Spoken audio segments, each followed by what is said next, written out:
নমস্কার বন্ধুরা, এই দেখো আজকে প্রথমেই আমি বড়ি ভেজে নিয়েছি আর এদিকে নিয়েছি মূলো, সেটা কুচি কুচি করে কেটে নিয়েছি। এইবার কড়ায় কালো জিরে আর কাঁচা লঙ্কা ফোড়ন দিয়ে দিলাম তেলের মধ্যে। এবার দিয়ে দিলাম মূলোগুলো, তার মধ্যে দিয়ে দিলাম সামান্য নুন আর 1 চিমটে হলুদ। এইবারে এইটাকে একটুখানি কড়ার মধ্যে আমি ভাজা ভাজা করে নেব। নিয়ে এর মধ্যে আমি অ্যাড করে দেব আরও কয়েকটা কাঁচা লঙ্কা।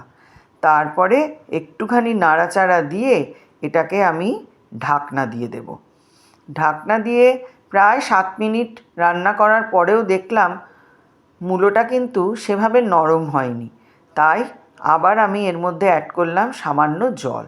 এইবার জলটা দেওয়ার পরে আমি এর মধ্যে অ্যাড করে দিলাম বড়িগুলো, দিয়ে এবার একটুখানি নাড়াচাড়া করে আবারও আমি ঢাকা দিয়ে দিলাম। এটাও 5 থেকে 7 মিনিট ঢেকে রাখলাম।